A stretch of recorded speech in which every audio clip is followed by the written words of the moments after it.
pleased to welcome you today to the dedication of the Jerry J. Cohen Radiobiology Laboratory here at Ben-Gurion University's Tuviahu campus. I think the fact that we have a lab here and that Jerry really raised to the plate to really support this lab, I think this makes the idea very firm that here at Ben-Gurion University of the Negev, we do have this discipline still alive and kicking. And not only that, is that research, I believe, is going to be much more significant and will push forward the idea that we can use it for the betterment of people's life. So Jerry, thank you very much for your generosity and for your vision. Today's a very important day for Ben-Gurion University.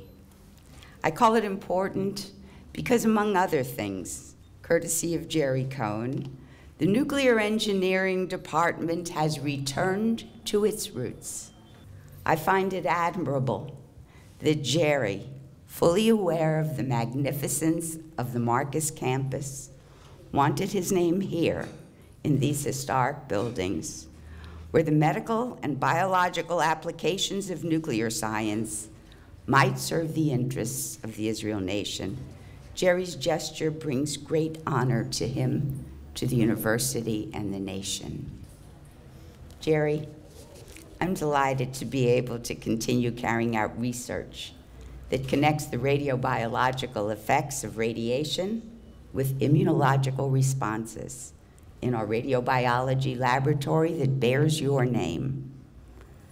I anticipate that the outcome of these research projects will make a major contribution to the scientific body of knowledge, just as you have contributed to science during your career.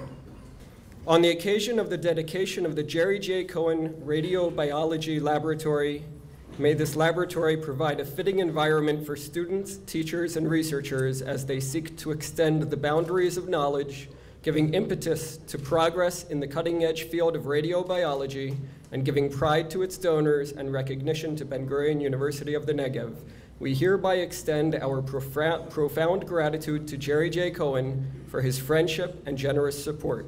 Professor Rivka Karmi, President; Roy Zuckerberg, Chairman of the Board of Governors, May 11th, 2010.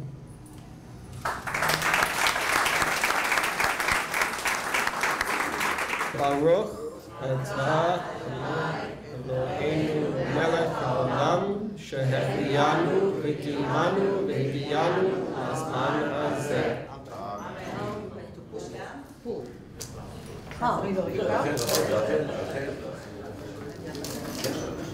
Okay, here we go.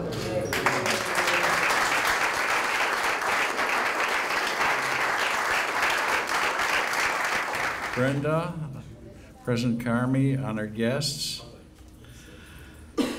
Many years ago, when I was just a child, around 10, believe it or not, I had a financial plan. My plan was to spend my last dollar on the day before I died so that everything would come out even in the end.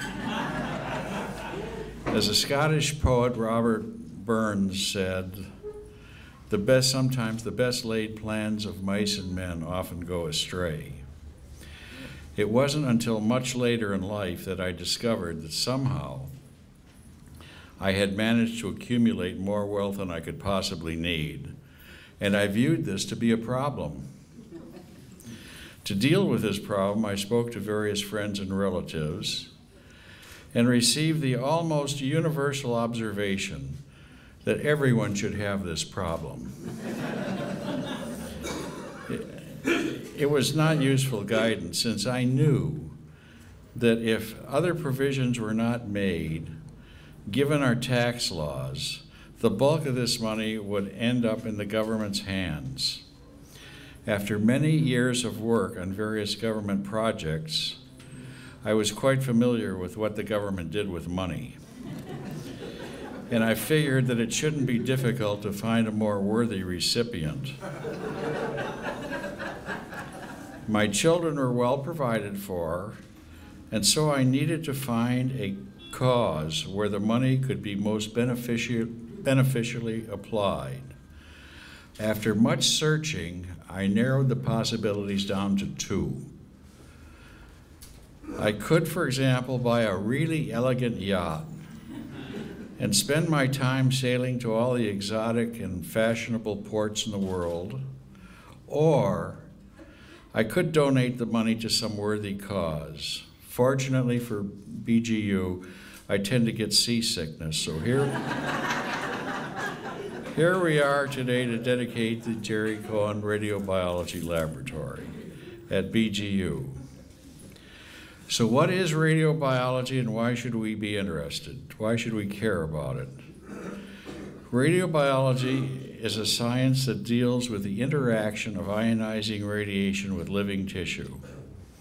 Since World War II and the use of nuclear weapons in Japan, much time and money and effort has been devoted to determining biological effects of radiation. Essentially, all of this effort has been spent on determining harmful effects of radiation at all dose levels. Since such effects were considered to be the only type of effects which all radiation would be harmful. For purposes of radiation regulation, all dose effects were considered harmful, all the way down to zero. Literally hundreds of millions of dollars have been expended pursuant to that assumption, and it has provided the basis for most radiation control programs in the world, as well as a source of funding for those engaged in research on protection against the assumed effects of low-dose radiation. However, late in the 1960s and through the 1970s, there began to appear in the scientific literature studies which indicate that the effects of low-dose radiation exposure were not only benign, but could actually be considered beneficial in nature. As time permitted, I followed this literature with great interest, and in 1985, I and a few associates in the Northern California sections of the Health Physics Society and American Nuclear Society sponsored an international conference on the subject of radiation hormesis. The word hormesis describes a phenomenon whereby low-dose exposure to otherwise harmful agents are actually beneficial in nature.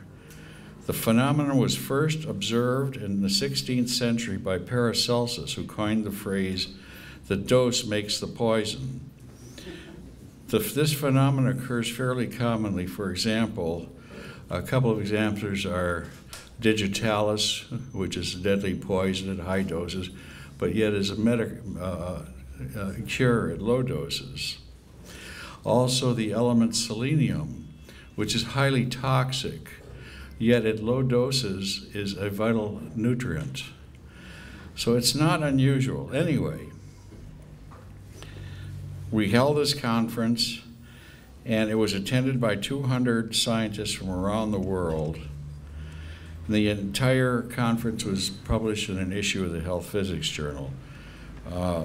Since then, interest on the subject has grown slowly but surely, and now there's an international organization centered at the University of Massachusetts, which was established to deal with the subject.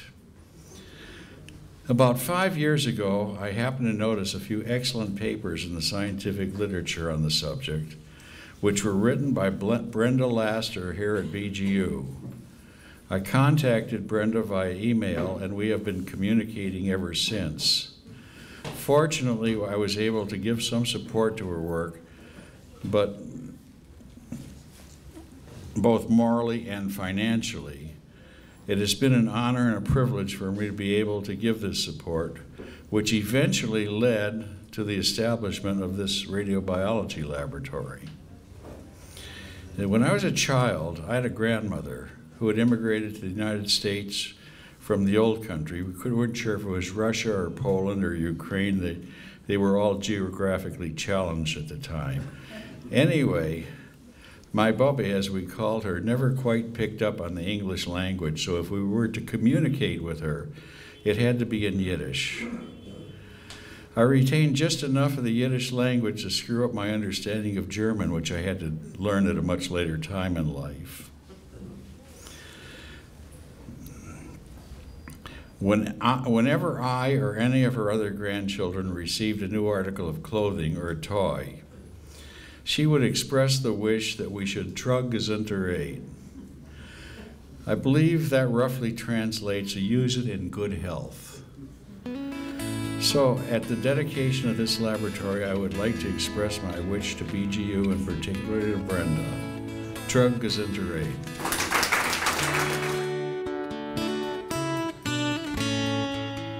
Baruch atah Adonai Eloheinu melech haolam, asher kidshah b'mitzvotav v'tzivanu l'tvam mezuzah.